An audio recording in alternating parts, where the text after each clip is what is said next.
네, 안녕하세요. 이번에 살펴볼 것은 교육 제도와 교육 정책에 대한 이야기입니다. 저희 교재에서는 6장과 7장에서 다루고 있는데요. 페이지로는 207페이지부터 그리고 245페이지를 함께 살펴보시면 되겠습니다.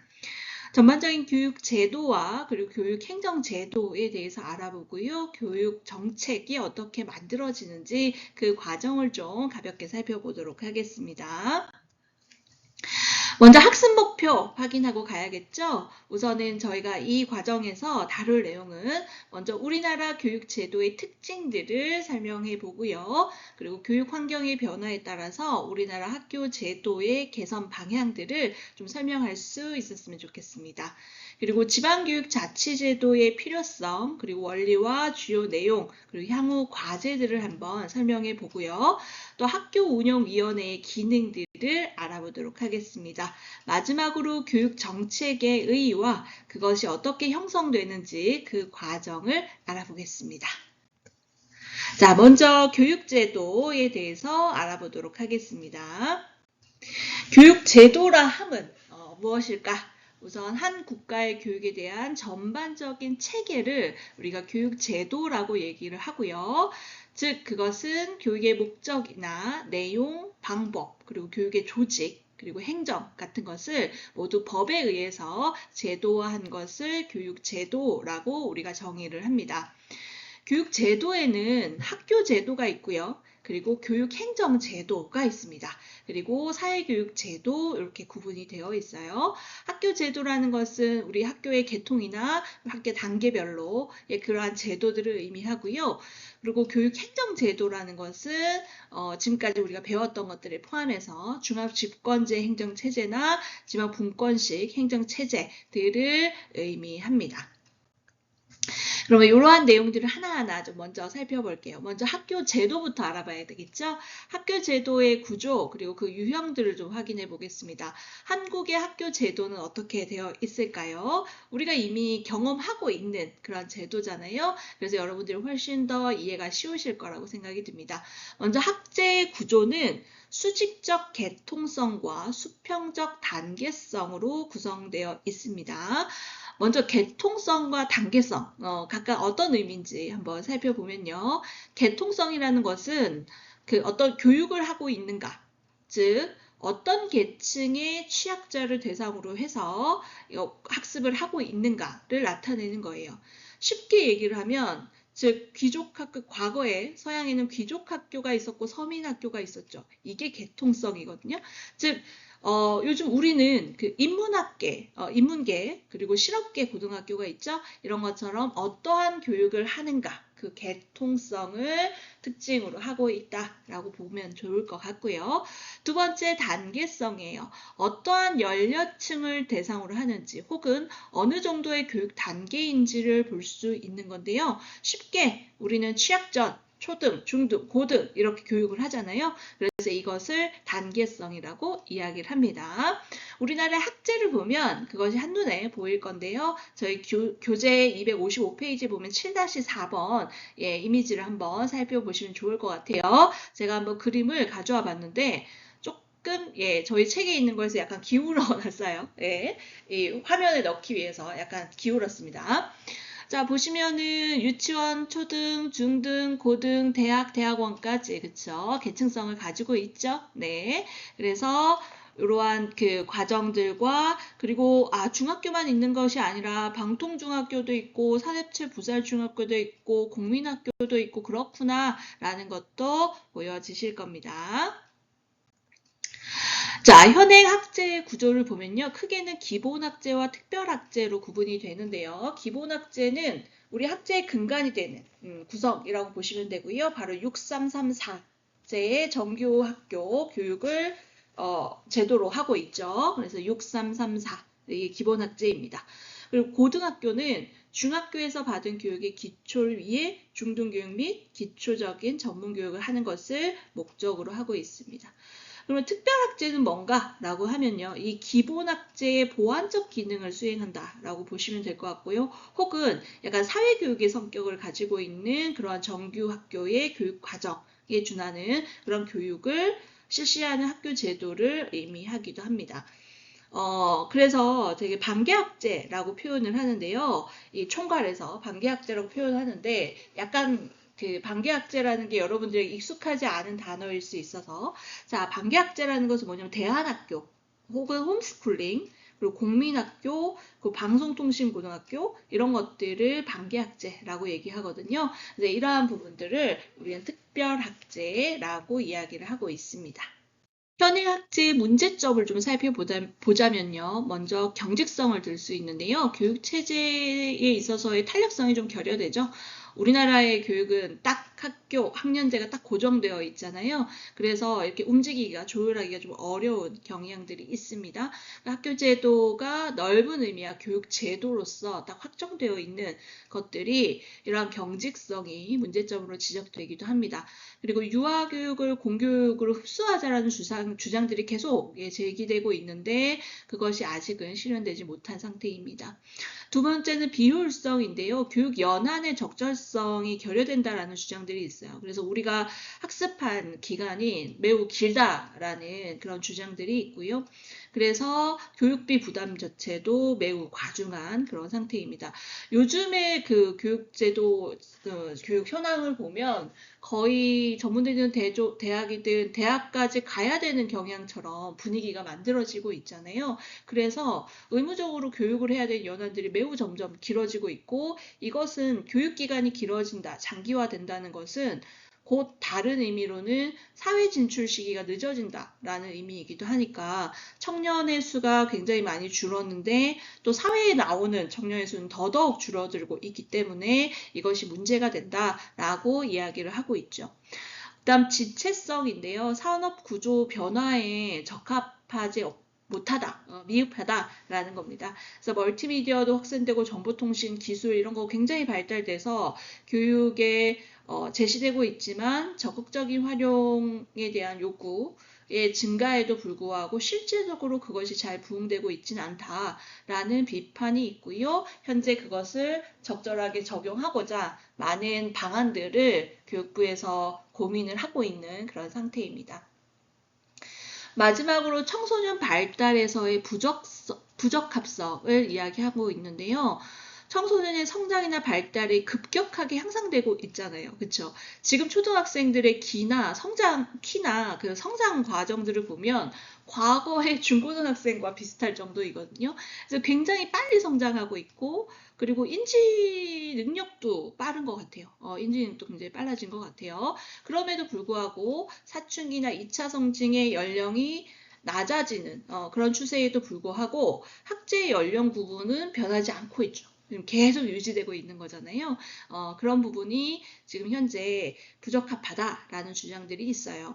그래서 최근에 나온 것 중에 만 5세 입학, 조기 입학, 허용, 만 6세 조기 입학해야 한다. 이런 제도들이 주장되고 있는 이유 중에 하나는 이 청소년 발달에서의 부적합성이 중요한 이유로 거론이 되고 있습니다.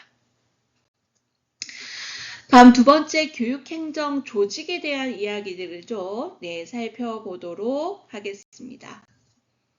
우리나라는 중앙교육행정조직이 있죠. 바로 교육부입니다. 교육부에서는 부총리 겸 교육부 장관이 있고요. 그 산하에 차관과 여러 부서들이 있는데요.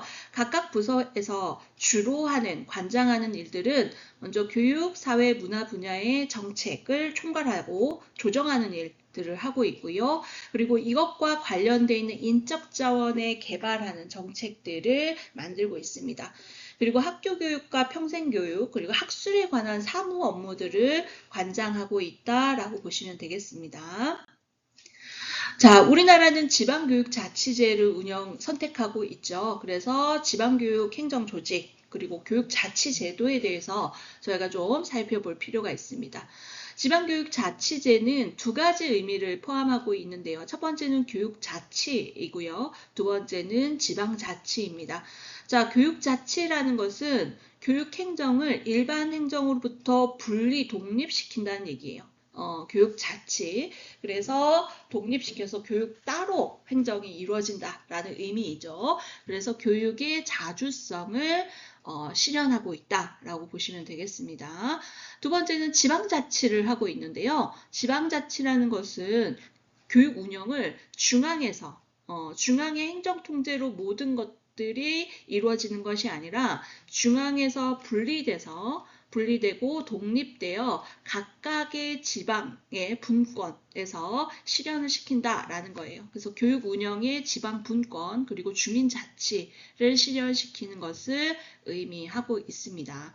그래서 이러한 우리는 교육 자치제를 운영을 한다. 그래서 교육행정의 분리독립 그리고 중앙으로부터의 지방의 지방 분권을 우리는 실현시키고 있다라고 보셔야겠죠. 자, 그렇다면 이러한 교육 자치제는 어떠한 원리로 이행이 되는지 여러분들이 이 지방 자치제의 원리 제가 별을 쳐놨는데요. 여러분들이 이 부분은 꼭 이해를 하셔야 됩니다. 이것이 우리가 교육자로서 기본적인 방향 우리 행정의 교육행정의 기본 방향이라는 것을 교육자로서 이해하고 있어야 된다라고 생각이 듭니다.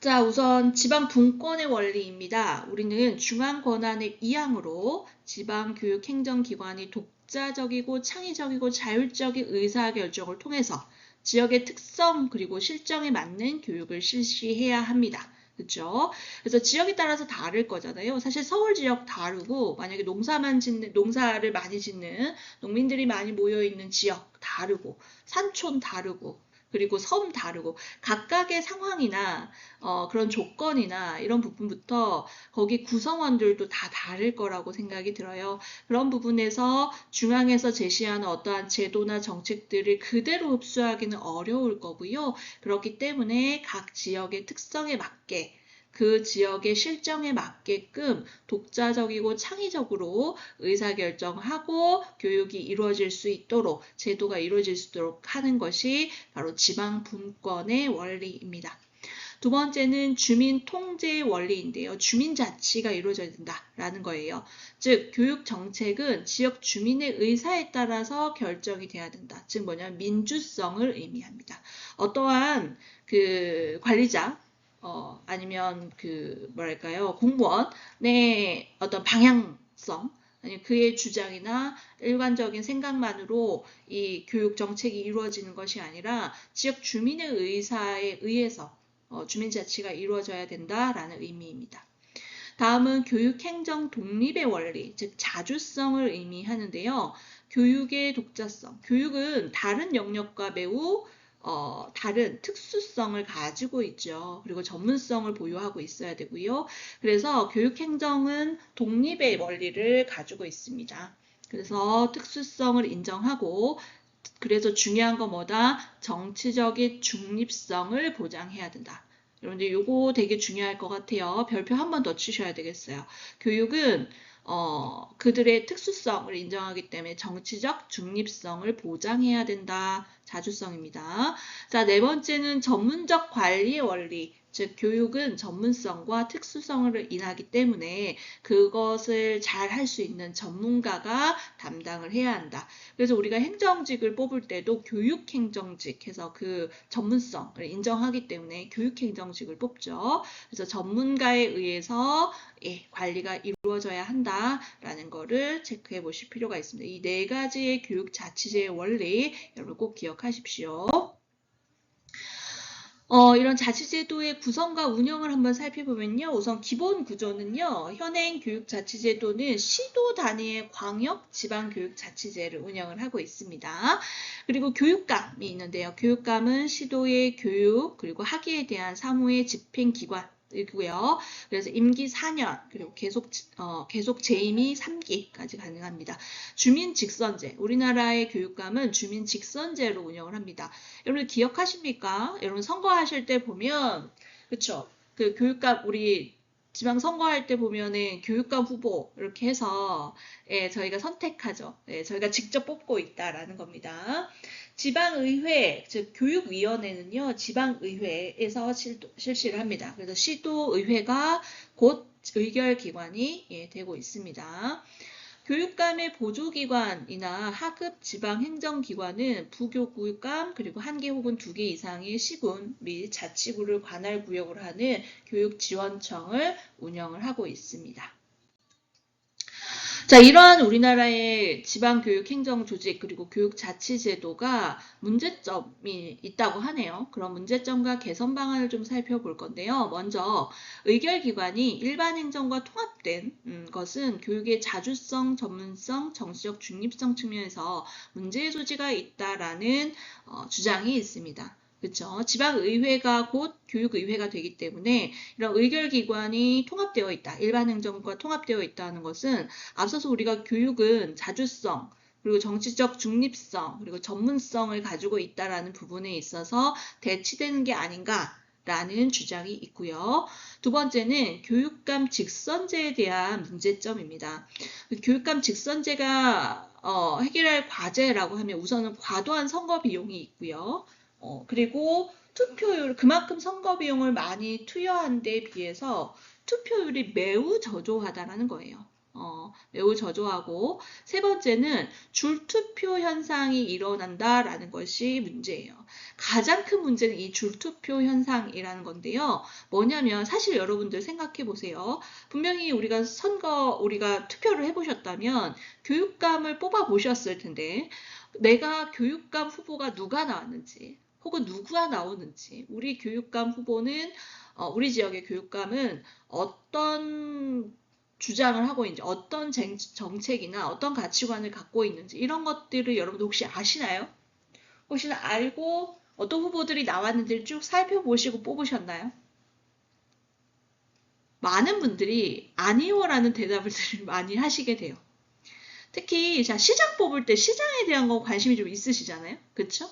근데 교육감은 실제로 내 아이가 있고 아이가 좀 연령대가 이런 교육적인 제도나 정책의 지원을 받고 후원을 받고 영향을 받는 그런 자녀분이 있는 분들은 조금 관심이 있으실 거예요. 그런데 그렇지 않은 사람들은 사실 우리 지도의 교육감이 어떤 사람인지 전혀 관심이 없어. 네, 관심이 없고요. 그러다 보니까 특히 그리고 이걸 한꺼번에 뽑잖아요. 그러니까 도의원도 뽑고 교육감도 뽑고 시장도 뽑고 막 이러다 보면 사실은 어떤 투표에서는 투표 용지만 열 몇 개씩 주는 때가 있어요. 막 10장씩 받는 거예요. 10장씩 내가 체크해야 돼요. 그러니까 후보 같은 걸 파악할 겨를도 없고, 그래서 관심 있는 영역들만 체크하는 경우들이 많은 거죠. 그러다 보니까 어때요? 줄투표라는 건 그냥 내가 관심 있는 뭐 1번 그냥 1번 쭉 찍는다든가 아니면 내가 관심 있는 어떤 당이 있으면 그 당과 연관되는 사람들 아니면 그냥 번호를 보고 그냥 찍는다던가 이런 식의 현상들이 굉장히 많이 일어난다는 거죠. 이 교육감의 정책이나 아니면 그 뒷배경, 백그라운드 이런 것들을 살펴보지 않고 그 사람을 보지 않고 그의 정책안을 보지 않고 그냥 줄투표 하는 거예요. 내가 1번 후보에 시장 1번 후보에 관심이 있어서 1번 후보에 대해서 적극적이면 그 뒤에도 그냥 1번 찍는 거예요. 이런 식이 된다라는 거예요. 그래서 이러한 줄투표 현상을 초래하면서 실제로 주민의 대표가 되어야 하는데 실제 교육감이 주민의 대표인가에 대한 의구심을 가지는 경우들이 많다라는 거죠. 그래서 여러 가지 고민들을 많이들 하고 있는 거고요. 그래서 이 교육감 직선제에 대한 대안으로 사람들이 주장하고 있는 게 러닝메이트제라는 거예요. 러닝메이트제는 뭐냐면 시도지사와 교육감을 연결시키는 겁니다. 그래서 뭐냐면 러닝메이트가 뭔가요, 여러분들? 러닝메이트 그 달리기 육상 같은 거 할 때 보면 누군가 같이 뛰어주는 거잖아요. 그래서 나의 이 템포를 같이 뛰어주면서 내 달리기 할 때 친구가 되는 메이트가 되는 그런 존재이고 내 템포를 맞춰주는 존재인데요. 러닝메이트제라는 게 뭐냐면 만약에 시장 혹은 도지사가 있다. 그러면 도지사 후보와 이 교육감 후보가 서로 친구가 돼서 같이 나오는 제도예요. 미국 보면 대통령과 부대통령이 러닝메이트제처럼 진행되잖아요. 그래서 내가 사실은 이 대통령 후보는 관심이 없지만 그 밑에 부대통령에 대한 부분에 흥미가 있어. 나 이 사람을 지지해. 하고 해서 선택할 수도 있겠죠. 이런 것처럼 이렇게 쌍으로 나오는 거죠. 쌍으로 나오는 거예요. 그래서 시도지사가 이렇게 지정한 교육감과 함께 후보에 들어오는 건데요. 이거에 대해서는 그렇게 된다면 우선은 투표율도 높아질 것이고 줄투표가 아니라 이 도지사, 시도지사의 정책이 곧 그 교육감의 정책이기 때문에 그냥 마음대로 그냥 1번 찍자, 2번 찍자, 번호 그냥 아무거나 찍는 것이 아니라 그 정책을 보고 찍을 거니까 그 부분에서 옳은 판단이 아닐까라는 이야기들을 하고 있어요. 주민의 대표성의 문제가 좀 해소되는 게 아닌가라는 주장을 하고 있는데요.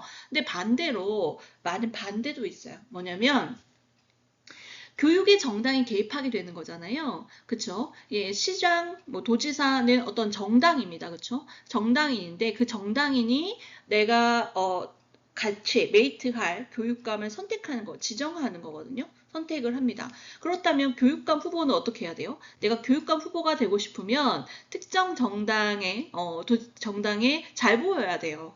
그쵸? 잘 보여서 그와 메이트가 돼야 되는 거거든요. 그런 의미에서 보면 교육에 정당이 개입할 우려가 생기는 거죠. 그쵸? 그래서 우리가 얘기했던 정치적 독립성에 대한 부분을 해할 수 있다라는 부분에서 이런 교육감의 러닝 메이트제를 교육부에서는 주장하고 있지만 이것을 반대하는 의견들도 굉장히 크다라는 것도 우리가 좀 생각해 봐야 할 필요가 있습니다. 그래서 여러분들이 이 러닝메이트제 그리고 이 교육감의 직선제 러닝메이트제가 아니라면 또 어떤 방법으로 그러면 해결할 수 있을까에 대한 부분들을 한번 생각해 보실 필요가 있겠습니다. 다음은 교육행정조직 중에서 학교운영위원회에 대해서 좀 살펴보겠습니다. 학교운영위원회는 이론적으로 학교 단위 책임 경영제에 근거를 하고 있습니다. 즉 단위 학교의 교육을 자치 활성화하는 것을 의미합니다. 즉 지역의 특성, 우리 지역 주민자치를 하는 것처럼 지역의 특성 그리고 그 학교 단위별로 그 학교의 특성에 맞게끔 그리고 그 실정에 맞게끔 다양한 교육들을 실시하라는 의미로 이러한 학교 단위 책임 경영제를 하고 있고요. 그것에 근거해서 우리가 학교운영위원회를 운영을 하고 있습니다.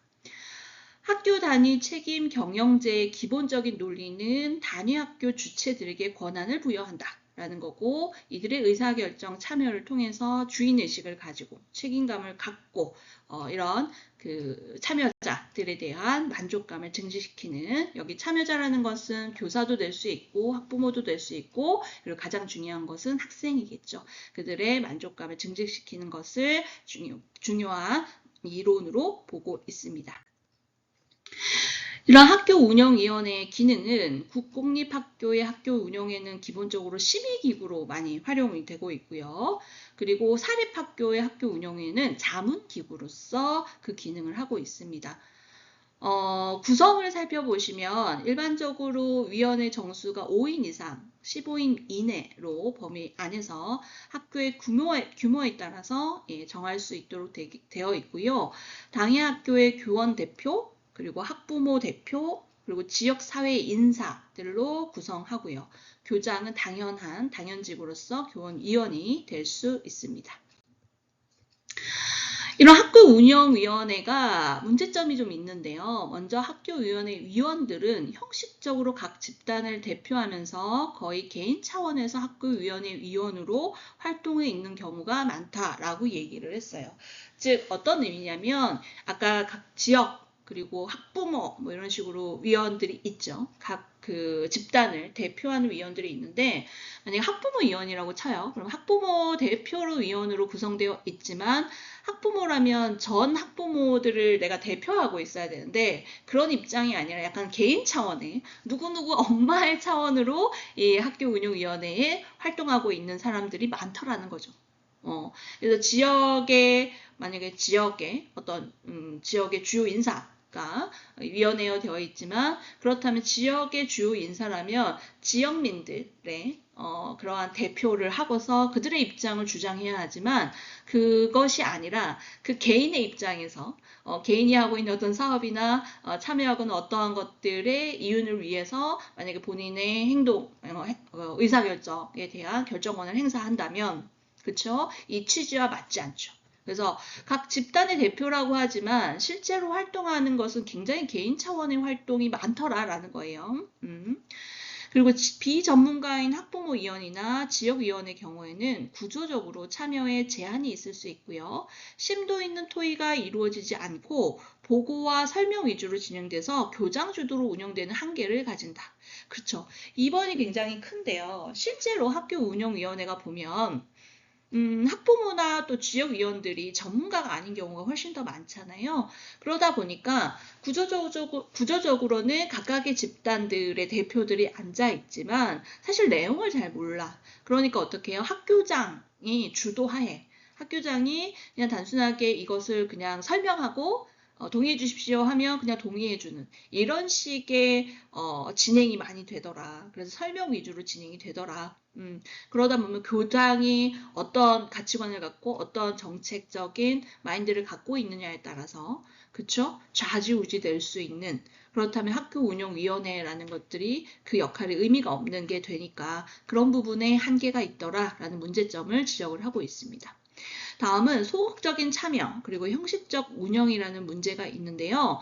우선은 그 운영위원회 자체, 학교 운영위원회 자체가 굉장히 소극적인 참여들이 많고 형식적으로 운영하는 경우들이 많아요. 예를 들어서 그냥 형식적으로 참여해서 듣고 서명하고 네 박수치고 이게 다인 경우들이 많다라는 거죠. 모든 위원회가 그렇진 않지만 그래서 이런 부분의 개선이 필요하다. 그래서 위원회의 예산이나 인사 그리고 교육 과정 등 학교 운영에 좀 더 실질적인 권한들을 운영위원회에 제시하는 것이 굉장히 필요할 것 같다. 그래야 힘이 좀 생기는 거잖아요. 그렇죠? 그리고 권위주의적인 행정 관행에 좀 변화가 필요하다. 그래서 단위 학교별로 나름대로 자율적인 그리고 민주적인 운영을 할 수 있도록 지지하는 것이 굉장히 필요해 보입니다. 네, 세 번째로 교육 정책의 과정들에 대해서 알아보도록 하겠습니다. 우선 교육 정책이라는 것은 교육 활동에 관한 전반적인 정책, 그리고 교육 활동을 위한 정책들을 의미합니다. 그래서 교육이라고 불리는 것들로 둘러싸인 모든 영역에서 발생되는 문제들 중심으로 형성된다라고 저희가 이해할 수 있겠죠. 이런 교육 정책의 개념에 있어서의 중요한 속성이라고 하면 정치적 과정을 통해서 결정되는 국가의 통치 작용이고요. 또 교육제도 그 운영에 대한 기본적인 지침, 그리고 교육 행정에 대한 기본적인 지침이라고 할 수 있습니다. 그리고 교육 정책은 교육 상황에서 일어나는 여러 가지 문제들을 해결하기 위한 대안들을 선택하게 되고요. 그리고 교육의 이념을 구현시키는 중요한 요소라고 할 수 있겠습니다.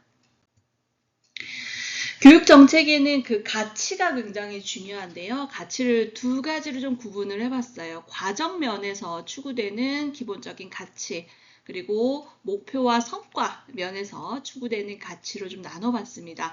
우선 정책이 이루어지는 과정 면에서 우리는 이러한 가치들을 추구하고 있고 또 추구해야 하는데요. 바로 첫 번째는 적합성입니다. 사회적인 요구에 잘 부응하고 있는가, 그리고 합리성, 합리적이어야 되고요. 누구나 다 이해하고 그래 맞아 라고 공감할 수 있어야 되죠. 그리고 민주성입니다. 책임과 권한의 분산, 그리고 구성원의 참여를 확대시켜야 합니다. 그리고 효과가 있어야겠죠. 당연히. 예, 그리고 능률성, 조직 구성원들의 심리적 욕구 충족의 정도라고 얘기합니다.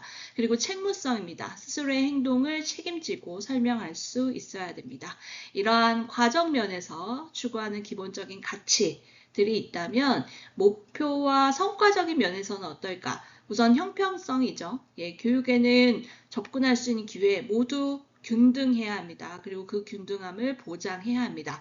그리고 수월성입니다. 교육의 성과가 훌륭히 나타나는 정도를 의미합니다. 그리고 자율성, 개인이나 기관이 스스로 결정하고 선택하는 자주적인 결정권을 부여해야 합니다. 그리고 공익성입니다. 교육은 공공의 이익을 한다. 임한다. 그래서 공익성을 추구해야 된다. 형평성, 수월성, 자율성, 공익성 여러분 잘 기억해 주십시오.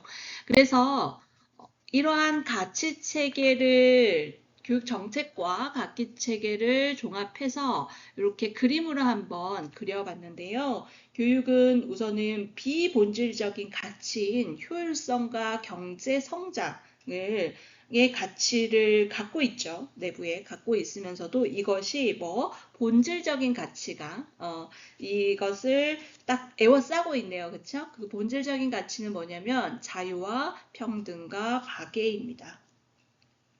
이러한 중요한 교육 정책에 내포하고 있는 중요한 가치 체계를 우리가 기본적으로 이해하고 있어야 할 것입니다. 다음은 교육 정책 과정들을 좀 살펴보도록 할게요. 교육 정책은 어떻게 만들어지는가 그 과정을 보는 건데요. 지금 보시는 것은 크게는 4단계로 이루어져요. 우선 정책이 형성되는 단계가 있고요. 그리고 그 정책을 이제 결정하는 단계가 있어요. 그리고 그 정책이 결정이 됐다면 집행해야겠죠. 그리고 나서 그 집행된 것이 잘 이루어졌는지, 그리고 이 정책에 혹시 문제점은 없는지를 평가하는 평가 단계가 있습니다. 그리고 이 정책을 형성하는 단계 안에는 실제로 이 정책이 만들어지는 과정이 처음부터 모든 것들이 마구잡이로 정책이 이루어지는 것이 아니라 먼저 문제가 있어야 돼요. 그래서 사회적인 문제가 있고 이것이 정책 의제로 설정이 돼서 정책 문제가 되거든요. 그러면 그 문제를 갖고 논의를 해서 정책이 결정이 되는 이 문제를 정책 문제를 해결하기 위한 그런 방안들이 이제 결정이 되는 거겠죠. 그래서 이러한 정책 형성 단계들도 여러분들 이해하실 필요가 있습니다. 네, 교육 정책 과정을 좀 세부적으로 살펴보겠습니다. 먼저 교육 정책 형성 단계, 형성 단계가 있는데요. 이것은 정부가 사회 문제를 정책적으로 해결하기 위해서 심각하게 검토하기로 결정하는 행위입니다. 즉, 이거 무슨 얘기냐면 모든 사회 문제가 다 정책이 되진 않거든요. 그러니까 여러 사회 문제, 정말 많은 사회적인 문제들이 있는데 특히 교육 문제들이 있는데 그 문제 중에서도 일부 정책적으로 해결해야 되겠다라고 생각하는 것들을 뽑아서 검토를 해서 의제로 결정을 하는 거죠. 그렇죠? 그런 과정을 교육정책 형성 단계라고 얘기를 해요. 그래서 이 과정이 굉장히 중요한데요. 앞서 말한 것처럼 모든 사회 문제가 정책이 되진 않아요. 정책적으로 해결해야 되겠다라고 선택하지는 않거든요. 그렇다면 어떻게 이것이 정책 의제로 넘어가는지 보시면 먼저 사회 문제들이 있습니다. 여러 사회 문제들이 있는데요. 그 사회 문제들이 사회적으로 이슈화가 돼야 돼요. 즉 그 얘기는 쟁점화가 돼야 된다는 얘기인데요. 쟁점화라는 것은 집단 간의 의견이 일치하지 않아야 돼. 불일치해서 서로 의견이 막 서로 의견들이 나오고 있는 거죠. 그러면 이거 조율이 필요한 거잖아요. 아니면 어떠한 결정이 필요한 거예요. 그러한 사회적 이슈화, 쟁점화되는 어떠한 문제가 있어야 되고, 그리고 이것이 집단적 의사결정이 필요해라고 하면 이제 공중의제로 선정이 됩니다. 그리고 여러 사람들이 이것을 좀 논의해보고 검토해봐서 어떤 정책적으로 살펴봐야 된다라는 공중의제로 선택이 되면 이것이 정책의제로 결정이 되게 됩니다. 논의를 통해서. 자, 정책을 의제화하는 과정은요. 첫 번째는 사회 문제가 쟁점화되는 그 과정이 있죠. 그렇죠? 그래서 집단적인 의견의 불일치로 인해서 쟁점이 됐을 때 이제 정책 의제화로 넘어가는 거고요. 두 번째 이슈는 쟁점이 정책 의제화되는 과정이에요. 여기에서는 즉 공식적 쟁점이라는 것은 여러 사회적인 이슈잖아요. 이슈들은 또 많은데 이것을 공식적으로 정부가 나서서 해결해야 될 것 같아. 공식적인 의사결정이 필요할 것 같아라고 쟁점이 정책 의제화되는 과정이 굉장히 중요해요. 이 안에서는 정치 지도자의 중심적인 역할을 하기도 하고요. 어떤 지도자가 나와서 이런 것들을 해결해야 합니다. 이게 중요합니다. 라는 식으로 이런 안건을 제시하기도 하죠. 그러기도 하고요. 혹은 이익 집단의 로비나 정보 제공을 통해서 이런 것들이 공식적 의사결정의 의제로 제시되기도 합니다. 혹은 촉발 사건으로 인해서 관심을 끌지 않던 문제가 극적으로 의제화되기도 하죠. 그렇죠? 요즘 최근에 여러 가지 그 인권, 뭐 교권에 대한 문제들이 굉장히 이슈가 됐잖아요. 그런데 그 이슈가 끝나는 것이 아니라 그 이슈화되고 이것이 정책적인 의제가 된 이유는 여러 가지 촉발 사건들이 있었죠. 그렇죠? 그런 촉발 사건들로 인해서 관심이 없던 사람들이 이거 되게 중요한데 이런 문제가 있네. 굉장히 심각하네. 이런 것들을 느끼게 되고 그래서 이런 쟁점이 정책 의제화 되기도 합니다. 다음 2단계는 교육 정책 결정 단계인데요. 여기서는 합리적이고 분석적인 과정, 그리고 가치적이면서도 정치적인 과정이 종합적으로 이루어집니다. 즉 정부 의제, 정부의 그런 정책 의제로 설정된 이런 정책 문제를 해결할 수 있는 여러 가지 정책 대안을 선택하는 그런 과정들을 교육 정책 결정이라고 얘기합니다. 이 정책을 결정하는 과정을 또 프로세스로 살펴보면 거의 문제 해결 과정과 동일하다고 보시면 돼요. 먼저 문제를 정의해야 되죠. 네, 문제를 정의하고 목표를 정해야 됩니다. 이 문제를 어떤 것이 해결하는 건지 그 목표를 설정하고요. 그다음 우선순위를 결정을 합니다. 그런 다음에 정책 대안들을 탐색하고 개발하고 설계하고 그런 다음에 그 설계된 그 대안들을 분석하고 평가하고 그래서 그걸 통해서 최적의 대안을 선택하는 이러한 과정을 거치게 됩니다. 다음은 교육 정책 집행 단계인데요. 여기서는 채택된 정책 대안을 구체적으로 실현시키는 과정이죠. 즉 정책이 이미 만들어졌으면 이걸 액션하는 그런 과정이고요. 주로 교육감이나 교감, 교사들이 실행하는 거죠. 훌륭한 교육에 대한 그 정책 결정도 성공적으로 집행돼야만 그것이 효과가 있는 거죠. 정책은 좋았으나 이것이 제대로 수행되지 않는다면 그 정책은 성공한 게 아닙니다. 그렇죠? 다음은 교육 정책 평가입니다. 요즘 들어서 모든 정책적인 부분에서 이 평가를 굉장히 중요하게 생각하고 있는데요.